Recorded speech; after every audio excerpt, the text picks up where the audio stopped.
From Michael Praetorius Christmas Mass, we heard the Gloria, the Gabrielli Consort, and Players with Paul McCreish. This weekend, Camerata Nova celebrates the opening of its 20th season with the authentic sounds of the 17th century. With an orchestra of baroque strings, natural trumpets, shawms, dulcians, cornetts, and theorbos, and sackbuts, Camerata Nova presents a period performance of Michael Praetorius' Christmas Mass. The Mass was the first project Ross Brownlee spearheaded as co-director of the ensemble in 2007. Now it symbolically closes the early music specialist's journey with the ensemble. On Saturday evening, November 21st, and Sunday afternoon, November 22nd, at Westminster United Church, Camerata Nova will be joined by the Westgate Mennonite Collegiate Concert Choir, the Encore Vocal Quartet, and period instrumentalists from all over North America to present this early 17th century holiday gem. In addition to the two concerts, Ross and guest sackbutist Catherine Motuz offer an early music workshop for singers and players of modern or period instruments of all skill levels, Saturday afternoon from 1:30 to 3.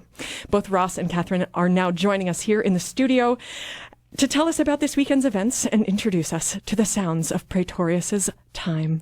Welcome to you both. Hey, thank you. Thank you. It is such a pleasure to have you and these fantastic instruments here in the studio. Oh. Well, hey, tell us first what we have on the desk before we get into it. Okay, Catherine, you go here because we have some amazing treasures of yours. Okay, I brought two of my very favorite instruments. I have a slide trumpet, which is just like a natural trumpet from the early 16th century. It's a copy, of course. You can't play original brass instruments because they corrode over the years, but it's just got a single slide stuck into it, right where the mouthpiece is. And by moving the whole trumpet back and forth along this slide, it's very clumsy, but you can get a whole scale that way.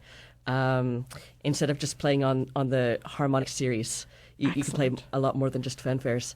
And I also have the instrument which I play the most of, which is my copy of a 1632 tenor trombone. And the original is in a museum in Frankfurt. And this is a copy made in 1993 in Switzerland. And it's covered in beautiful engravings, a beautiful bell garland. And it's just a joy and a delight to play. And it's exactly fitting for this program. So brilliant. So it's a treat to be here. So excited to hear these things. Ross, tell us about this Mass, Praetorius' Christmas Mass, and its significance to you, well, musicologically and personally. Okay, do you want me to go back a little bit? I want you to go back a little. So it started when I was doing my master's in trombone performance in Montreal at McGill University. And I was doing a really difficult 20th century music theory assignment in the library. And I was working away at it, and I started hearing something in the background. And back in that day, they had listening stations. Like there were, a little room, and they would have a setup so music students could bring in, records or tapes or whatever. And so I started hearing this music, and honest to God, it captivated me. Finally, I realized, no, don't even fight anymore. So the 20th century theory assignment was left by my side, and I literally sat at the door of this listening room. And I don't know if the guy who was playing this knows, but he ended up being one of my dearest friends and mentor, and he's playing in the show here. And he was an original collaborator because Michael Praetorius did not write this Christmas concert through. He did not envision it as we are performing. It was Paul McCreish with assistance from Clifford Bartlett, this really wonderful music publisher, does King's Music in England. Okay. And Douglas Kirk, who was the guy who was playing this, who was here playing cornetto and racket and recorder and shawm and crumhorn. He's brought a veritable collection of amazing instruments. At any rate, he was involved in putting this together. And he is also on the recording that was done at Roskilde Cathedral in Norway. He was playing it for another student. And so they finished this up. I don't even think it had been published. He just had a raw cut sort of, is this all right? Do you have any suggestions for the mix down and so on? Amazing. So I sat at the door and they came out and he was like, oh, yeah, well, that's the Praetorius Christmas Mass, and sort of Douglas Kirk, very lovely, dry but loving tones, and there it was, and I was hooked, and I bought, as soon as it was published, I bought this CD that's sitting on your desk right now, back in about 1993 in Montreal, and I've played it so many times. In fact, it was one, for whatever reason, it resonated with me, and if it was LP, it would have been worn out. It would have been done. So I just internalized it. Never in a million years did I envision or want to direct a performance of it. No. So fast forward, I moved from Montreal. I lived there for 10 years and really got into period playing. I was very clumsy. Got to know Catherine, and we played all the time. And several of like Douglas Kirk, Peter Christensen, who is here also playing sackbut, we would get together every Wednesday, play some early music, and then talk about it over beautiful beverages afterwards. It was fun. It's perfect. I think I've seen YouTube footage of the last time that Douglas Kirk was in town with your collaborators you were just speaking of. Oh, yeah, quite possibly. He's been a couple of times, and what a treat. Like, this is the guy that introduced me to these instruments, this type of music. He was actually instrumental in putting these, because these are from different collections. Like the Kyrie and the Gloria are from one Mass, and then they've taken it from different, do you remember the collections? Polyhymnia Cardiatrix. Yeah. And Musée Zionier and check the musicologist. Puericinium. That's the one written for choir boys. The Quem Pastores starts with 4 solo treble voices, and it was written for the choir boys.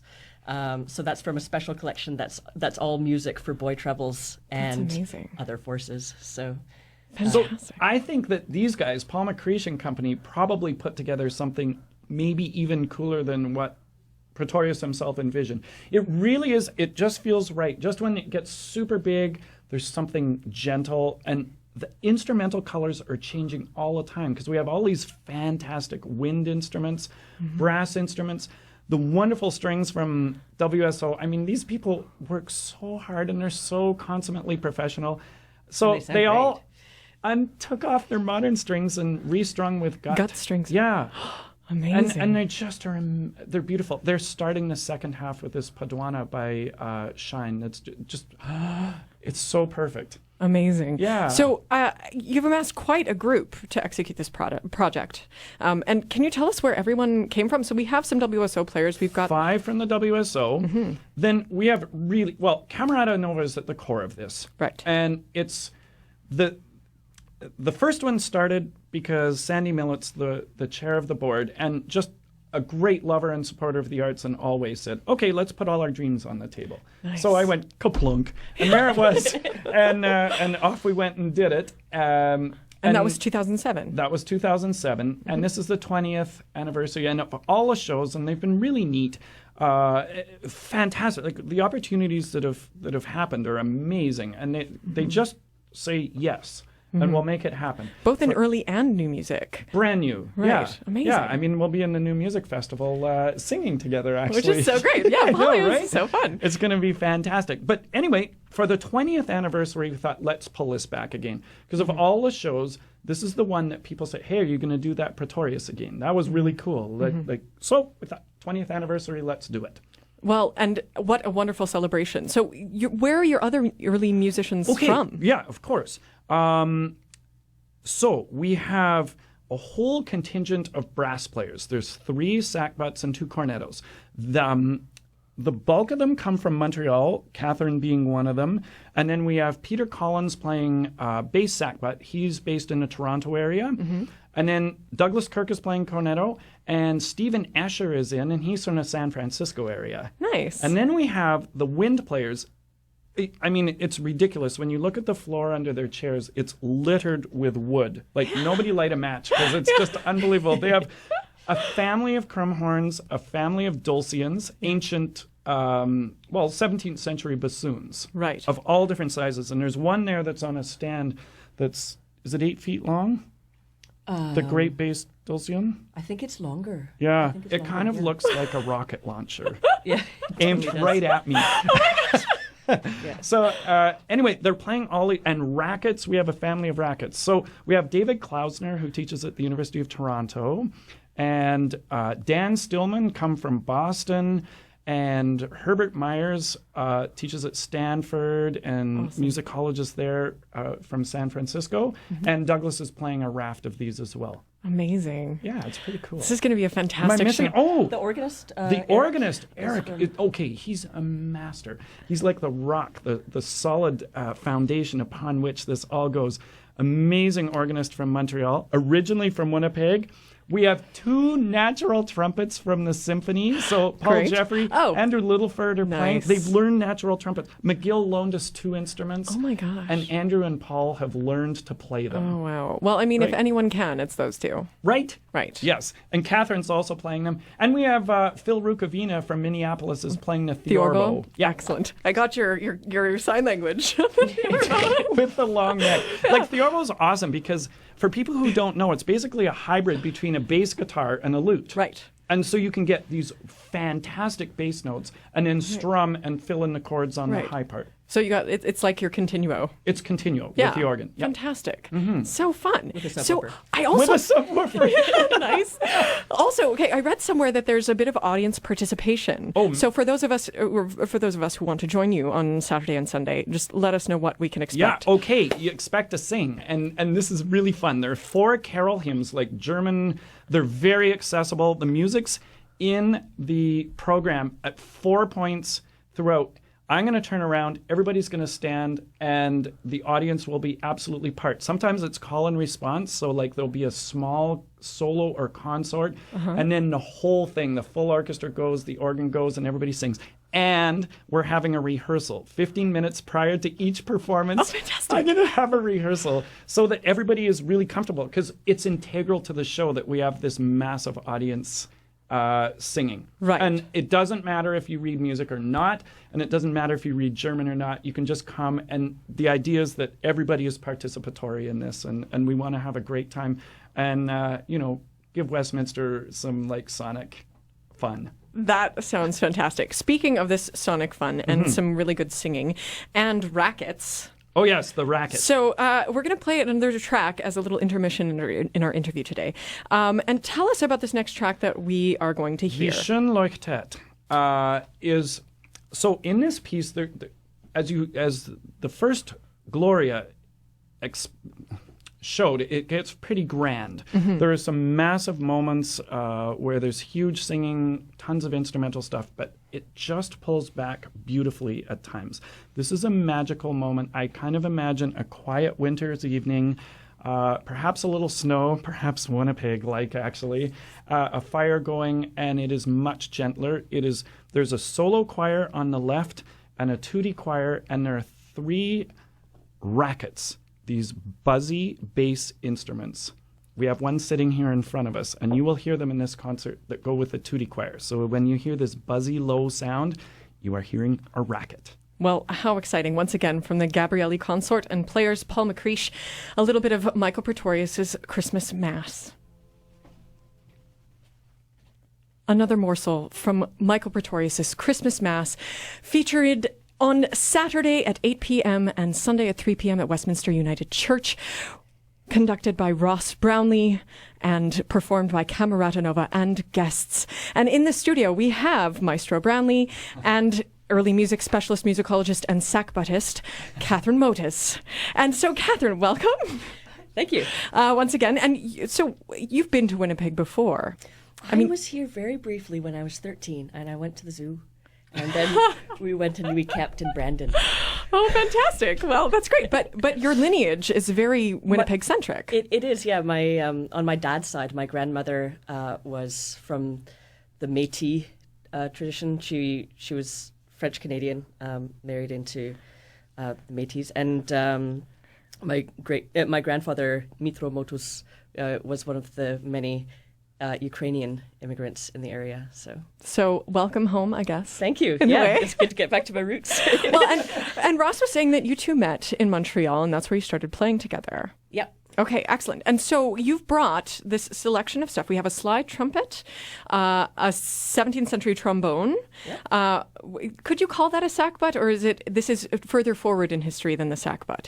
I think in England they were still calling it the sackbut. I don't play that much English music, so I'm used to seeing at the top of the facsimiles trombone or posaune in the German. Okay. So I just get used to calling it trombone. And also, it's very difficult to say sackbut and not have people giggle.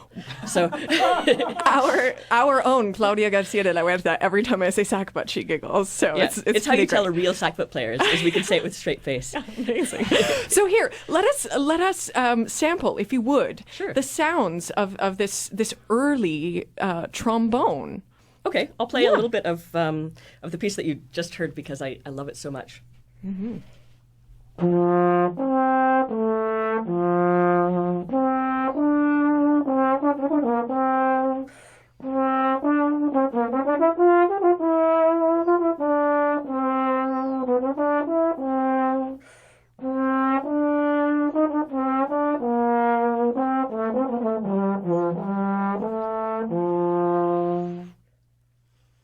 Lovely and So amazing, very I got a little bit trombone-y. excited and I added some ornaments, but that's basically the tune. But ornamentation is absolutely key. It was, and Praetorius was actually responsible for teaching ornamentation to the kids growing up in the choir school, and he publishes treatises where he gives, and even some of the pieces in our program where he gives the unornamented line, and then he says, and if you want to ornament it in the Italian style, you could sing it this way. And then he gives an example. So that's how the kids that back then learned how to put in ornaments. And So how to talk about improvise. authentic, from the source ornaments. That's amazing. Option A or option B. Option A or option Yeah. B.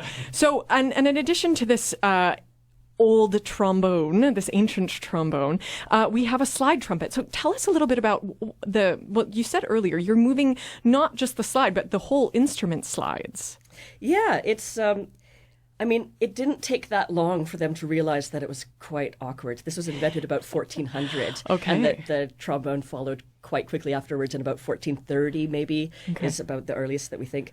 And yeah, it didn't take people very long to realize that actually sliding the entire trumpet, which is, this one's about 800 grams, so nearly a kilo, Yeah.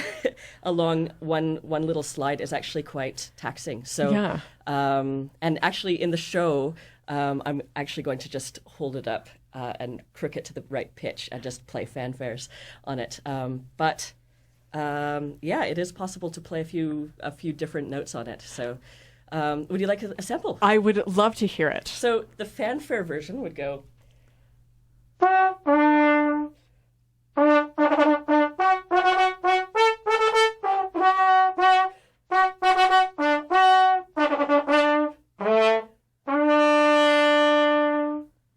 Thank you for that fanfare.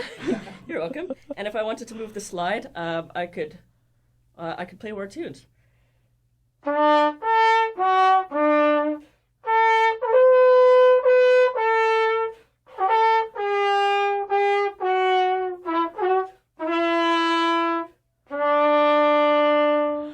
Now, for our listeners who don't necessarily have the pleasure of watching this happen in the studio, we will be posting this interview online. We are webcamming it right now, so it will be up for you to observe.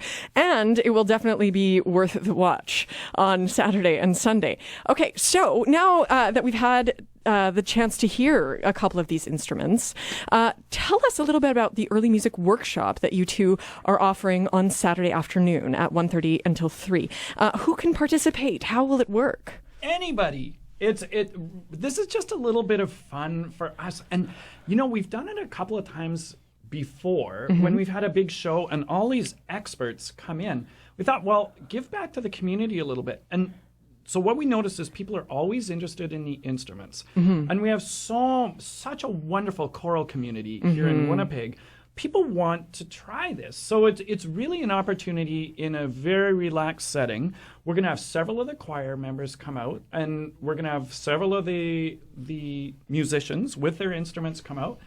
Catherine's going to do about 45 minutes with the instruments. And what we'll do is put anyone who brings anything, bring a recorder, bring your violin, if you want to bring a guitar and try playing the continuo with Phil on the lute, like, why not? It's a chance to come and try little samples of this music. In fact, we're going to do the Vishon Leuchtet, which we just played. Right. And we'll do a little bit of the Indulce Jubilo, and we have a little bit of the Paduana, the Shine instrumental piece. And we'll just give a little bit of hints and help. And I'm going to simultaneously run singers in a different room, and we'll put Camerata singers right beside anyone who comes from anywhere, and we'll just work on some of this stuff. And then we'll combine the whole force and do a little performance with instruments and singers at the end, with continuo and all. It's just fun. And I think for the people who do come to this, it brings an understanding of putting the show together and an understanding of the music into a totally different level. So when you come and participate in a performance, you feel that, well, when we learn something, you have much more internalization of it and appreciation and love of it, I think. So that's sort of the goal of this. What an exhilarating opportunity. I encourage all of you to join Ross and Catherine and Camerata Nova and all of their guests on Sunday at 3, Saturday at 8 p.m., and for their workshop before that from 1:30 to 3 on Saturday afternoon, all at Westminster United Church. For a workshop primer, or to do a little pre-concert research about these 400-year-old instruments that you will hear and see, check out Ross's 2-part blog post about the instruments of Praetorius' time at cameratanova.com. It's actually quite informative. I did a little bit of reading. Oh, did you? I did. Oh, it was very good. You can also read a great interview with the man of the hour from Classic 107 blogger Sarah Cron at our website, classic107.com. That's up and ready to read. Tickets for Saturday and Sunday are $30 for adults, $25 for seniors, and if you're under 30, tickets are only $15. The workshop, only $10. For more information or to purchase tickets, visit the ensemble's website, cameratanova.com. Call their box office 204-918-4547, or go to classic107.com and click on the events tab. It is such a pleasure to have you both here. I'm so excited to come by on Sunday. I'm really, I mean, how often do you get to see a period, like a full-on period ensemble? It's not that often here, actually. It doesn't even happen in Montreal. No, like the Mecca. It's hard to gather all of these. So it really is, the players are calling it the extravaganza. Amazing. Well, how exciting. Enjoy this early music extravaganza with Camerata Nova on Saturday at 8 and Sunday at 3. We are going to play you out with that Indulce Jubilo. Yes. From the Praetorius' Christmas Mass. And I can't thank you enough. Thanks for having us. That's great. Ross, we welcome everybody Catherine, in the city to come and enjoy this music and sing with us. And make music at the workshop. I mean, why not? Great. Great. Oh. Great.